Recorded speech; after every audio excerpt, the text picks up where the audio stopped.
पर बात कर रहा था। रीत, thanks for saving my life. मुझे लगता है कि तुम मेरे लिए सबसे बेस्ट हो। पास्ट में जो कुछ भी हुआ उसे भूलना मेरे लिए आसान नहीं है विक्रम। प्लीज कुछ भी ऐसा मत करो जो मुझे फिर से हर्ट करे। Please don't be rude. मैं तुम पर कोई प्रेशर नहीं बनाना चाहता, पर क्या तुम मुझे आज शाम कैफे में मिल सकती हो? मुझसे क्यों मिलना चाहते हो विक्रम? देखो, जहां तक तुम्हारी हेल्प का सवाल है तो मैं बता दूं कि तुम्हारी जगह अगर कोई और भी होता तो मैं, और अगर तुम मुझसे मिलकर फिर से हमेशा की तरह शादी की बात करना चाहते हो तो मेरा जवाब भी तुम्हें पता है। रीत का जवाब सुनकर विक्रम की आंखों में एक मायूसी सी छा गई। ठीक है रीत, मैं तुमसे आगे ऐसी कोई बात नहीं करूंगा, लेकिन फिर भी क्या हम शाम को रॉयल कैफे में मिल सकते हैं? देखो, अगर तुम आ गई तो मैं समझूंगा कि तुमने मुझे माफ कर दिया। विक्रम की इस बात पर अब रीत सोच में पड़ गई थी और विक्रम धड़कते दिल से रीत के जवाब का वेट करने लगा। कुछ सेकंड यूं ही बीते और फिर रीत ने बिना कोई जवाब दिए फोन रख दिया।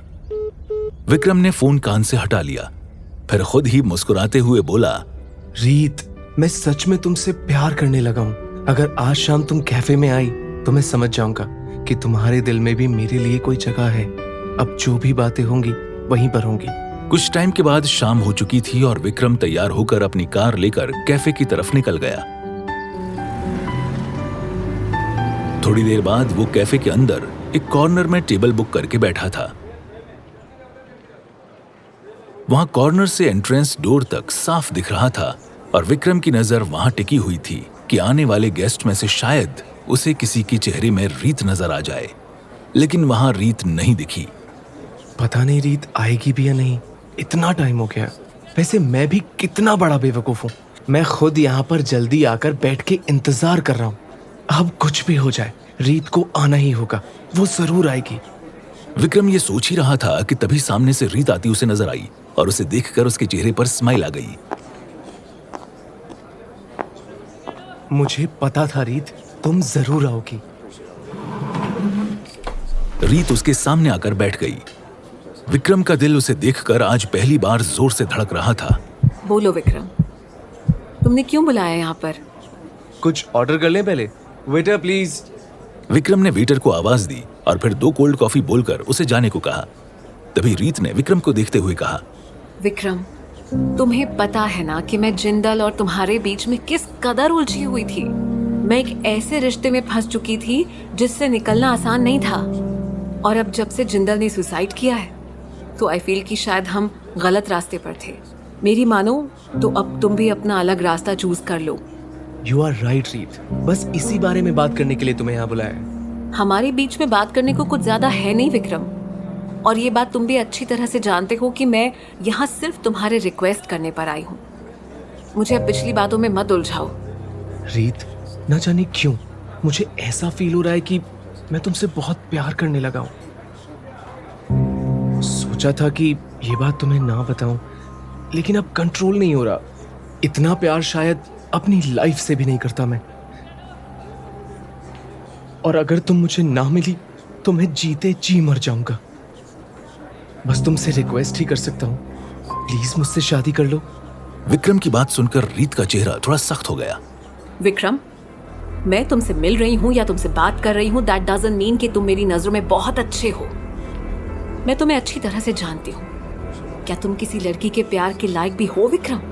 एक बार खुद के अंदर झांक लेना, फिर मुझे जवाब देना। रीत के तेवर देखकर विक्रम ने अपना सर झुका लिया। उसे वो सब कुछ याद आने लगा जो उसने रितिका के साथ किया था। कुछ देर वो चुप रहा, फिर उसकी मायूसी भरी आवाज निकली, हाँ, सही कह रही हो तुम। कोई भी लड़की मुझ जैसे इंसान से कैसे प्यार करेगी? वैसे भी ये सच है कि मैंने तुम्हें पाने के लिए गलत रास्ते अपनाए, लेकिन रितिका के साथ मैंने जो भी किया उसके पीछे की सच्चाई तुम्हें नहीं पता रीत, और ना ही मैं इसके बारे में कुछ तुम्हें बता सकता हूँ। रीत अपनी जगह से उठते हुए आगे बढ़ गई। आई थिंक हमारी बातें अब हो चुकी हैं Vikram. If you are alone, I can drop you home. What? मेरी बात अभी खत्म नहीं हुई है रीत। कम से कम मुझे अपनी सफाई देने का तो मौका दो। मुझे नहीं पता विक्रम कि तुम्हारी क्या मजबूरी है या कौन सा सच तुम बता नहीं पा रहे, लेकिन मुझे तुम्हारे सफाई देने से कोई फर्क नहीं पड़ता। फिलहाल मैं चलती हूँ।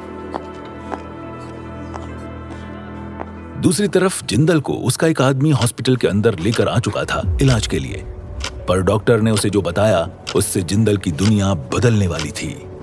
देखिए, आपकी सर्जरी करके हम आपको नया फेस दे सकते थे, लेकिन ये पॉसिबल नहीं है। वो बोलने की हालत में नहीं था। उसके पूरे चेहरे पर डॉक्टर ने पट्टी बांधी थी। साथ जो कुछ भी हुआ था वो मेरी मर्जी नहीं थी, बल्कि आप लोगों ने मुझे वैसा करने को कहा था, अपनी किसी खास पुरानी दुश्मनी की वजह से। मैं नहीं जानता कि वो कौन सी दुश्मनी है, लेकिन उस वक्त मैं सबके सामने विलन बन गया था। मुझसे नाटक करवाया था आप सबने। रितिका से मुझे प्यार भले नहीं था, लेकिन उसे मना करने के और भी तरीके थे।